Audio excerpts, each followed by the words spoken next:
जबरदस्त उत्साह है तो प्रतिक्रियाओं एक પછી એક આવી રહી છે જરા એમની લઈ લઈએ કે કયા નેતા યસ और देखा जाए तो उस भाजपा रूल के खिलाफ जबरदस्त एंटी इनकम्बेंसी थी, नाराजगी थी और उसी खातिर हमने एक वाइबल अलायंस तैयार किया था। और आज जिस तरह से भी शुरुआती ट्रेंड है, मुझे लगता है कि जो हम लगातार कहते रहे कि अलायंस अपने आप मैजिक फिगर जो है उसको क्रॉस करके 50 क्रॉस करेगा, ये हमारा मानना है। और बाकी जो भाजपा के दावे थे कि हम 50 पार करेंगे, आज वो सिचुएशन जम्मू कश्मीर में नहीं थी। आज जो भी सवाल था वो भाजपा के खिलाफ ही था। वो नौजवानों का सवाल था, वो महिलाओं का सवाल था, वो व्यापारियों का था, वो किसानों का था। जम्मू काश्मीर कांग्रेसના નેતા છે જે કહી રહ્યા છે કે લગભગ કોંગ્રેસ અને એનસીની સરકાર ઓકે દીપકભાઈ કેરી ઓન મૂળ જે વાત છે આપણે 370 પછીની આ જ પરિસ્થિતિ જો એટલે 370 પણ પછી પણ જો ભારતીય જનતા પાર્ટી જમ્મુમાં સારું પરફોર્મન્સ નથી કરી શકતી તો ભારતીય જનતા પાર્ટી એ ચિંતાનો વિષય બની રહેશે। ઓકે, હું કહું છું કે અત્યારે હજી શરૂઆતના વલણ છે।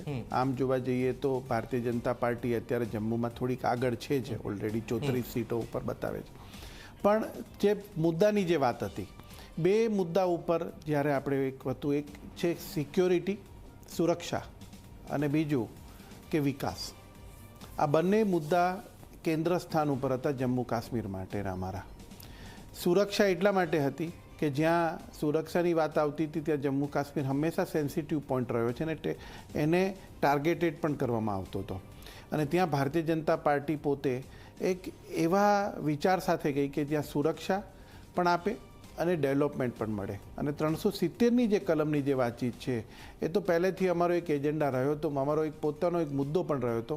કારણ એટલા માટે છે કે એ માત્ર જમ્મુ કાશ્મીર પૂરતો નહીં, સમગ્ર દેશની વાતચીત કરીએ। એક જ દેશ હોય છતાં પણ બે બંધારણ હોય, આ શક્ય નથી, સારું નથી શક્ય। એટલે સારા આશય સાથેની આ કોઈ પણ વસ્તુ બની હતી। હું માનું છું પ્રજા એને સ્વીકારતી નથી એ વાત છે મારી। ઘણી વખત એવું બનતું હોય છે કે સ્ટાર્ટિંગના પોઈન્ટ્સમાં એમને કન્વિન્સ કરવામાં ક્યાંક કંઈક ફેલ ગયા હોય એવું હોય, પણ હું એવું માનું છું ટ્રેન્ડ બદલાશે 100%। અને 100% જમ્મુ કાશ્મીરની અંદર પ્લસ થઈને ભાજપ સત્તા ઉપર આવશે। જમ્મુ કાશ્મીરની જરા આપણે જણાવી કે ભાઈ 90 સીટો છે, એમાં 5 જે છે એ ઉપરાજ્યપાલ નોમિનેશન કરી શકે છે, એટલે જે 95 સુધી જાય તો એવરેજ 46 સુધી તમારે ત્યાં મેજિકલ આંકડો 46 સુધી જવું પડે।